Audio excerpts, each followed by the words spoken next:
Okay, the subject today that I'd like to talk about is why should this matter to me?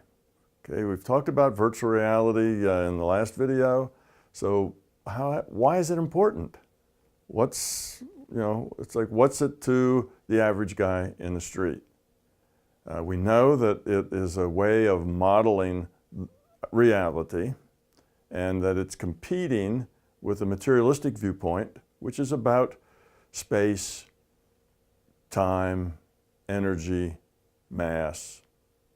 And in a virtual reality, you also have time, and space is computed, energy is computed, and mass is computed. Everything's computed. So the only thing they have in common is they both have time. Other than that, they're totally different ways of looking at reality. And one of the interesting things from the scientific viewpoint is that virtual reality solves a lot of the paradoxes, of the big mysteries in science. Why should particles in quantum mechanics be described as probability distributions? Why should the speed of light be a speed limit in this reality frame? Why can particles tunnel out of barriers that they should not be able to tunnel out of, and on and on? How does entanglement work? And lots of these paradoxes that science just does not understand. And virtual reality gives very rational explanations. But that really doesn't concern the man in the street. He's not really that interested in the details of physics. What's important to the everyday person about virtual reality is that it makes some pretty profound statements about what we're doing here. Why are we here? If you've asked those big questions, why am I here? What's the purpose of life? What's the point of my existence? How do I know, what's right from wrong? How do you know what's ethical and what's not ethical? These are big questions. And people will tell you, well, that ethics thing and that right and wrong, that's all just relative. Some things that are right some places are wrong other places, and it just depends on what people agree to, how they see the world. Well, that's not quite true. There are some absolutes in morality, and there are some absolutes in ethics. And you do have a very specific purpose for being here, for living this life, struggling the struggles that you find yourselves in. And this lifetime is just a lifetime. You are consciousness, and consciousness is immortal. Well, now that's a big one, right? You are immortal because you are consciousness, and consciousness is immortal. Consciousness doesn't die. The avatar dies. You see, in a virtual reality, your body is a computed avatar.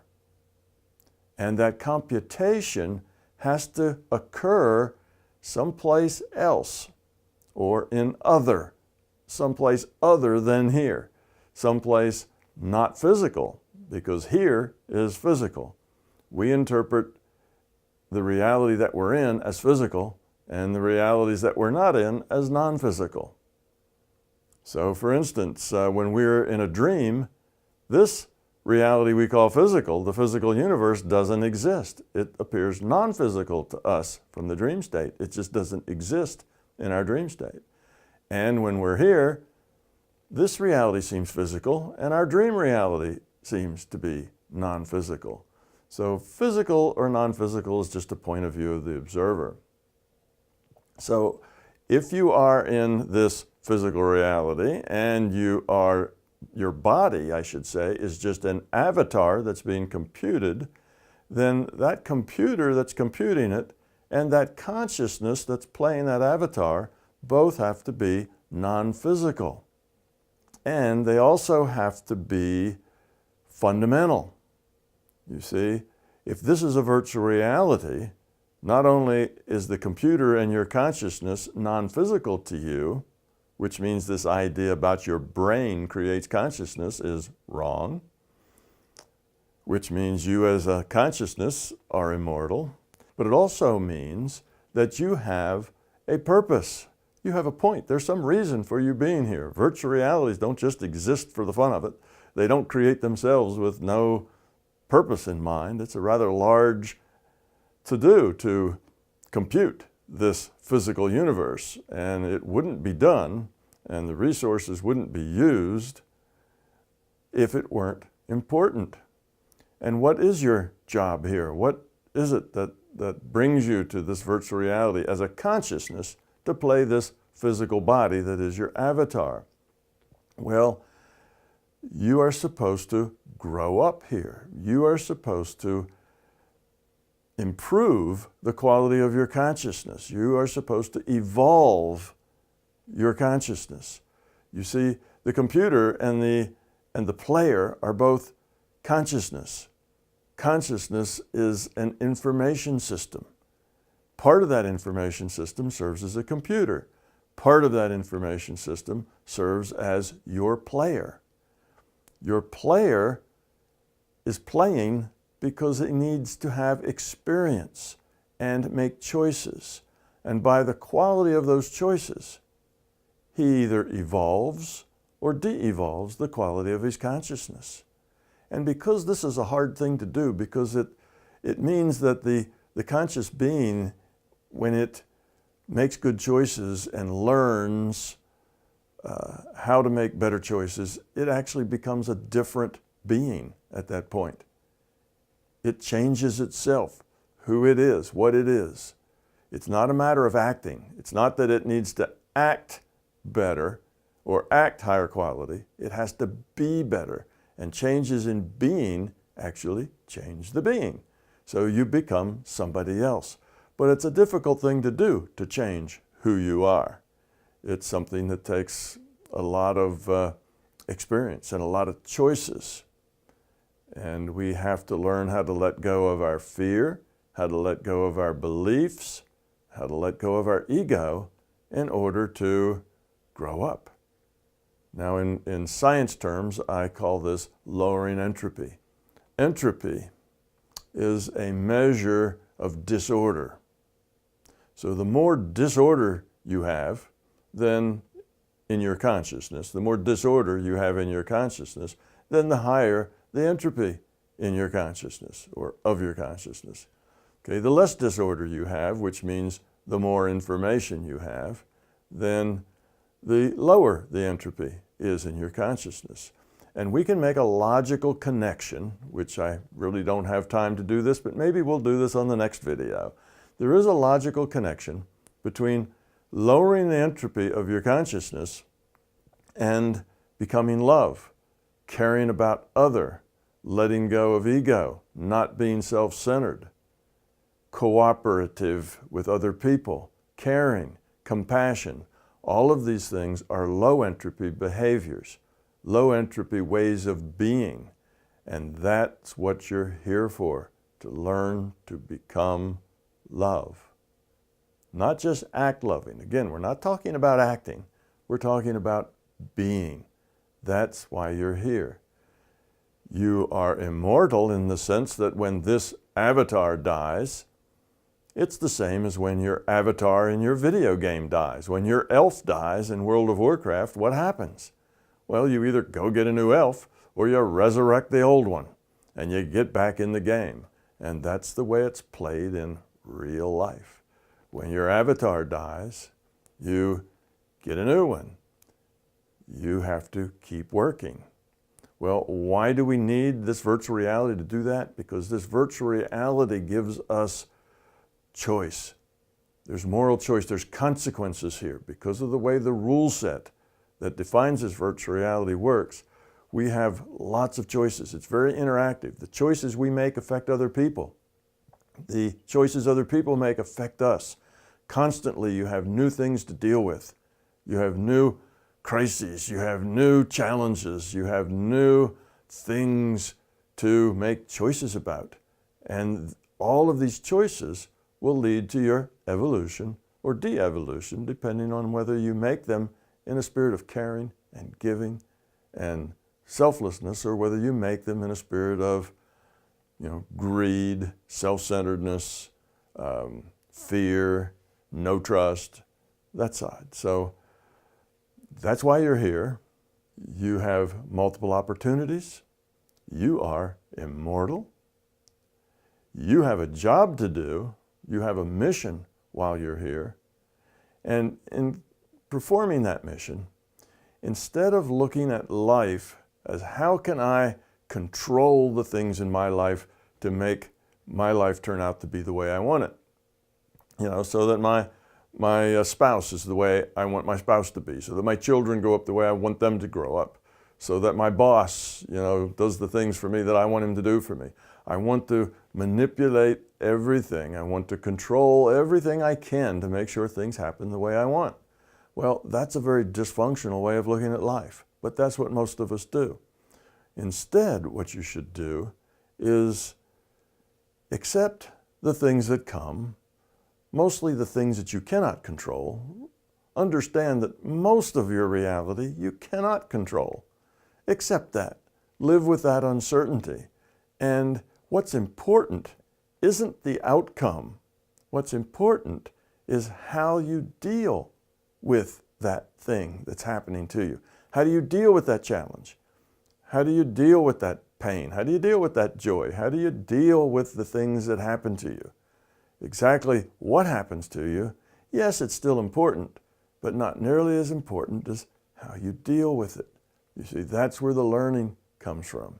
So if we put our focus on accepting those things that we cannot control and dealing with them in a positive, caring, cooperative way, then we will optimize our lessons here. This virtual reality that we live in is a big schoolhouse. It's a place where we come to make these kinds of choices with consequences. That's why we're here. That's why virtual reality means something to everybody. Because if you do that, if you do grow up, if you do become more cooperative, caring, less ego, less belief, less fear, you will find that your life becomes wonderful. You will live in a state of joy. You will be smiling all the time. You will be happy. You will be positive. You will be one of those persons that just is fun to be around because you're very positive, and life will work for you. Whatever you need, whatever is important to your growth will just be there, just when you need it, just in time. So the reality system rewards those who are learning and growing and becoming love. And for those who are full of ego and fear and belief, well, they struggle and struggle and struggle. And every time they think, oh, if I just get this one last thing the way I want it, everything will be great from then on out. And of course, if they do get that, they find out it doesn't work like that. Something else comes up.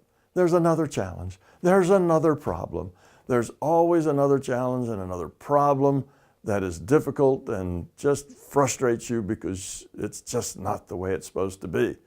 Of course, you know the way it's supposed to be because you have this big ego that knows everything or almost everything. So, why should it matter? Well, ask yourself, am I happy? Am I having fun? Is this life a blast? Is joy what I feel most of the time? And if the answer is yes, well, you're on your way. You're doing a good job. Keep up the good work. But if that's not how you feel, if you feel like you're in a perpetual struggle, you can't ever seem to get where you want, nobody seems to do the things that you know they should do that would be better for everyone, well, if you're in this soap opera life, just trying to get from moment to moment, dealing with the pain as you have to, then this message is important for you because you could turn your life around and find happiness. You'd find that all your relationships get better with your significant other, with your kids, with your parents, with your boss. All the relationships get better. Everything gets better. So that's why it's important to the guy in the street or the gal in the street, because this will change your life. If you understand the consequences of this being a virtual reality, if you understand that you are consciousness, you're not a body.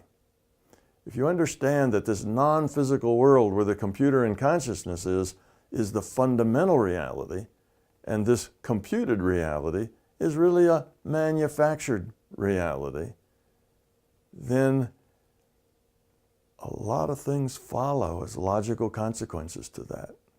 And in the end, whether you're a happy person, a happy camper, whether you're enjoying your life, or whether you're miserable and you're struggling and just can't seem to get it to work for you, well, those are the differences between people who are evolving positively and those that aren't evolving at all or are evolving negatively. So that's why it's important to the man in the street. It means everything. It's important. And the more you understand how this works, the easier it will be for you to change who you are and become that happy person. Now, I've made a lot of assumptions here, things that sound like assumptions, putting things together, like low entropy has to do with becoming love. But all of these are actually logically derived. This is all part of the science of MBT, my big Tao. These are all part of the science of MBT. And there's logic behind all of these statements. I just don't have the time to derive them all logically in this 10 or 15 minute video. So you can find it in the books. The books are on sale wherever books are on sale, and if you don't want to buy them, they're free on Google Books. I have hundreds and hundreds of videos on YouTube, and if you'd like to find out more about the facts or how to derive these ideas, then go to YouTube and watch those videos.